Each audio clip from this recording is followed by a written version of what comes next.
নমস্কার বন্ধুরা, welcome to my channel SB explorer. তো বন্ধুরা, সকলকে জানাই শুভ সকাল। তো আজকের ভিডিওতে কিছু গুরুত্বপূর্ণ বিষয় নিয়ে আলোচনা করতে চলেছি। তো যারা চ্যানেলে প্রথমবার এসেছো অবশ্যই সকলে একটা করে সাবস্ক্রাইব করে দিও। সাবস্ক্রাইব করা সম্পূর্ণ ফ্রি, তাই যারা যারা ভিডিও দেখছো একটা করে সাবস্ক্রাইব করতে কিন্তু কেউ ভুলো না।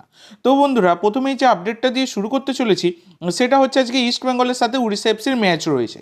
তো এই ম্যাচের আগে ইস্ট বেঙ্গলের জন্য দুঃসংবাদ যেটা, সেটা হচ্ছে ইস্ট বেঙ্গলের দুজন গুরুত্বপূর্ণ বিদেশি সাউল ক্রেসপো এবং ডিয়ামান্টা কোস, তারা দুজনে কিন্তু আজকের ম্যাচের জন্য অ্যাভেলেবেল নয়, যেটা কিন্তু একটা বড়ই দুঃসংবাদ সেটা বলা যায়। এবার কেমন হতে পারে দুই দলের প্লেইং 11 সেইটা আগে তোমাদের সাথে আলোচনা করে দিই।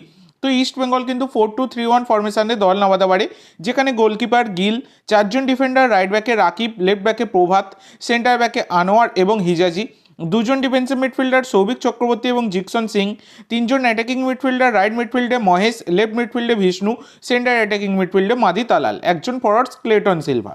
আর এইদিকে উড়িষ্যা এফসি তারাও কিন্তু 4-2-3-1 ফরমেশনে দল নামাতে পারে। গোলকিপার অমরিন্দর, চারজন ডিফেন্ডার, রাইট ব্যাকে অময়, লেফট ব্যাকে জেরি, সেন্টার ব্যাকে ফল এবং থইবা, দুজন ডিফেন্সিভ মিডফিল্ডার জহু এবং পুইটিয়া, তিনজন অ্যাটাকিং মিডফিল্ডার, রাইট মিডফিল্ডে জেরি, লেফট মিডফিল্ডে ইসাক, সেন্টার অ্যাটাকিং মিডফিল্ডে হুগো, একজন ফরওয়ার্ডস দিয়েগো মরিসিও। তো এইরকম কিন্তু দল নামাতে পারে দুই দল। তো তোমাদের মতে বেস্ট প্লেইং 11 কেমন হতে পারে আজকের ম্যাচে অবশ্যই সকলে কমেন্ট করে জানাতে ভুলো না। তো এরপরে তোমাদের যে আপডেটটা দেবো সেটা হচ্ছে গতকালকে চেন্নাইয়ের সাথে হায়দ্রাবাদ এফসির ম্যাচ ছিল, যে ম্যাচটা কিন্তু চেন্নাই 1-0 গোলে জয়লাভ করেছে। কিন্তু কালকের ম্যাচে খুব খারাপ একটা ঘটনা কিন্তু ঘটেছে, যেটা হচ্ছে ফার্স্টে রায়ান এডওয়ার্ডস তিনি ইনজিওর্ড হয়ে মাঠ ছাড়েন এবং তারপরে এলসিনো তাকে কিন্তু মাঠে নামানো হয়। কিন্তু এলসিনো মাঠে নেবে তার যে ইনজুরিটা হয়েছে সেটা একদমই মারাত্মক একটা ইনজুরি, মারাত্মক একটা হেড ইনজুরি তার কিন্তু হয়েছে, যেটা কিন্তু আমরা কখনোই দেখতে চাই না মাঠের মধ্যে। এবার নিজেদের প্লেয়ারদের মধ্যেই ধাক্কাতে মাথার ইনজুরিটা হয়েছিল তার, এবং তারপরে কিন্তু তাকে হসপিটালেও নিয়ে যেতে হয়। এই রকম খুবই খারাপ ইনজুরি তার কিন্তু হয়েছে। গেট ওয়েল সুন এটাই বলবো, খুব তাড়াতাড়ি তিনি রিকভার করুন এইটাই চাইবো, মাঠে ফিরুন। ফুটবল ময়দানে এইরকম ঘটনা দেখতে আমাদের একদমই ভালো লাগে না। তো তাকে হসপিটালে নিয়ে যাওয়া হয়েছে, সেখানে শোনা গেছে তিনি স্টেবল রয়েছেন, তার কিন্তু স্ক্যান হবে তারপর জানা যাবে। এখনও কিন্তু কোনো রকম আপডেট আর পাওয়া যায়নি, যেটুকুনি জানতাম সেইটুকুনি তোমাদেরকে বললাম। স্ক্যান হওয়ার পরেই কিন্তু সবটা জানা যাবে। এবার পরবর্তীকালে কোনো কিছু জানতে পারলে এই বিষয়ে আমি তোমাদের সাথে শেয়ার করে দেবো, তবে আশা করব তিনি খুব তাড়াতাড়ি সুস্থ হয়ে আবার তিনি কিন্তু মাঠে ফিরবেন। তো এরপরে তোমাদের যেটা জানাবো সেটা সাহাল আব্দুল সামাদের ইনজুরি নিয়ে তোমরা অনেকেই জিজ্ঞাসা করছিলে। তো লাস্ট ম্যাচে সাহাল কিন্তু ইনজুর্ড হন এবং তারপরে তোমরা অনেকেই জিজ্ঞাসা করছিলে যে সাহাল কি পরের ম্যাচে খেলতে পারবেন। তো দেখো বন্ধুরা, যেটুকু আপডেট এখনও পেয়েছি, গতকালকে কিন্তু চুটিয়ে অনুশীলন করেছেন সাহাল।